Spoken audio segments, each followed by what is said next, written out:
and of course Jesus lived. His ministry and his execution were under Roman procurators. So that's 1/3 of it. The next third is Herod Antipas. Herod the fox, Jesus called him, didn't he? Herod the fox. Well, he was tetrarch. Tetrarch means a quarter, but in this context it means a little princeling. Not such a big shot after all, you know. The procurator was more important than a tetrarch. And Herod Antipas ruled Galilee and Perea. And his capital was a place called Sepphoris. Can you see Sepphoris there? Isn't it so close to Nazareth? Huh? It's not mentioned, Sepphoris, in the scriptures, but it's a capital city. But then it moved in 22 AD to, and this isn't put here, to Tiberias on the other side of the lake. Tiberias on the other side of the lake. Okay. Now, and then Philip. Philip was tetrarch of Idumea, and these places aren't mentioned. Trachonitis. Trachonitis is where the lake above the Sea of Galilee is. That's Trachonitis. And a place called Galatania, and that's further to the east. Now, Tiberias was his capital after Sepphoris. We've said that. And then, Colchis was his. Colchis was his capital. It's not on. It's up further. So they're the three sons. Okay, we've got a bit of that. So Jesus would be crossing territories. He'd go through Samaria, which was the one country, but he'd be going to Galilee. And he'd be going from Galilee into Philip's territory on the eastern side of the lake. And Capernaum was close to the border, and Bethsaida, I think it was between the two. So you'd have to pay tax to go from one to the other and all that sort of stuff. Okay? Okay, so now just a tiny bit about three places. Judea, Samaria, and Galilee. Okay, a little bit on those. Is this all right? Okay. Judea, that's the heartland of the faith. The real heartland. It's got the temple, which is the place of God's dwelling.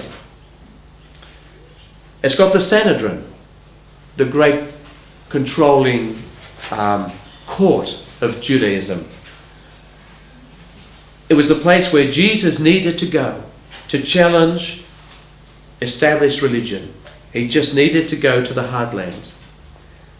And it's the birthplace of the church, Judea. Galilee up the north. Galilee was the great agricultural breadbasket of the whole of the north. Fantastic. Lovely little villages.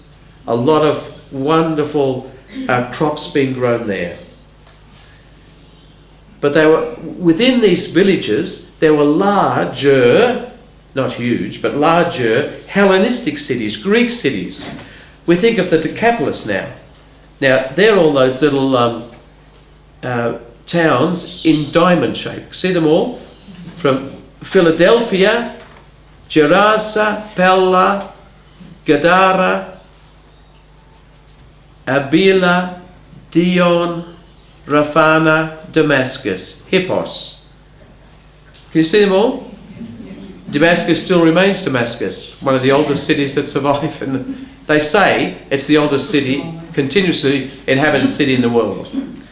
Who knows? Philadelphia still survives, but under the name of Amman, capital of Jordan. So, cities still survive. Well, they're all Greek-speaking. So Galilee, the Decapolis is sort of close to Galilee, of course, and part of Galilee, some of them. And there are Greek cities. Sepphoris was a Greek city, and so on. Capernaum's not. It's a village. Capernaum's a village, a Jewish village. Okay, so that's Galilee. It's very cosmopolitan. It's a little statelet with a lot of Hellenistic influence, a lot of Greek influence, pagans around, you know, and they had a different accent when they spoke. And Samaria now in the middle was the ancient capital of the northern kingdom. that fell to the Assyrians in 722 BC, and it had a lot of mixed race people there. Everybody was intermarrying there. They had a religious centre on Mount Gerizim. That's not on this map, I don't think. I can't see it there. Mount Gerizim was their religious centre, and the capital was the old city of Samaria, now, after it was destroyed and rebuilt, called Sebaste. And all Jews down south considered Samaritans legally impure because of the mixed race issue. And heretics.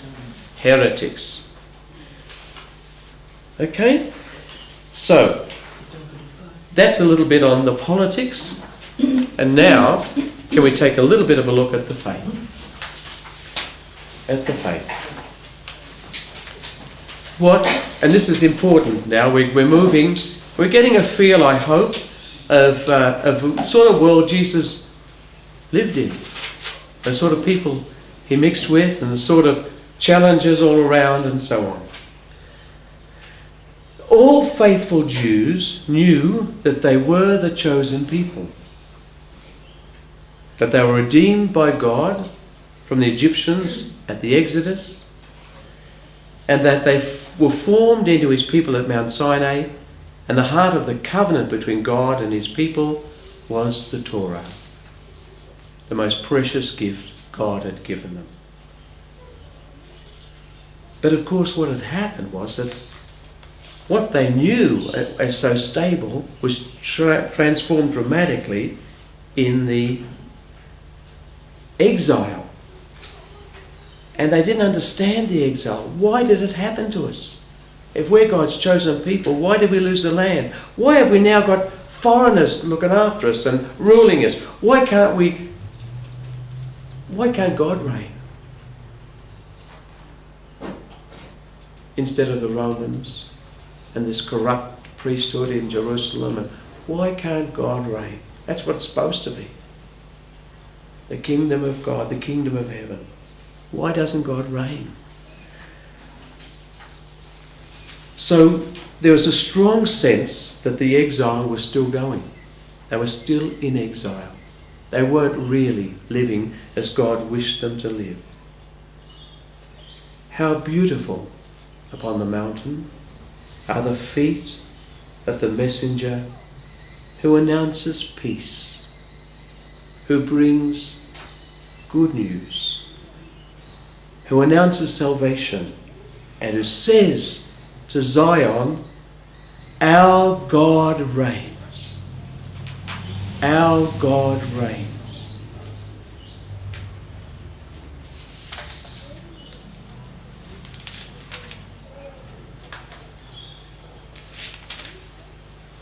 The days are coming, said Jeremiah the prophet. Said Yahweh in Jeremiah the prophet, when I will make a new covenant with the house of Israel. Not a covenant like the one I made with their ancestors on the day I took them by the hand to bring them out of the land of Egypt. They broke that covenant.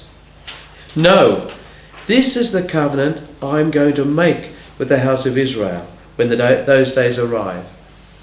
Deep within them, I'm going to plant my law, writing it in their hearts. Then I will be their God, and they shall be my people. There will no longer be need for neighbour to try to teach neighbour, or brother or sister to say to brother or sister, now come learn to know Yahweh. No, they will all know me, the least no less than the greatest. And I will forgive their iniquity, never call their sin to mind. When people read passages like that, they were looking forward to something. We're in exile still, but we're looking forward to the day of salvation, when God's going to come again, and God's going to transform this land, and God will reign. Our God will reign. They looked upon this too as probably going to be a dramatic entry of God, or God's Messiah, into this world, and he's going to destroy the forces of evil. First off, the Romans and the corrupt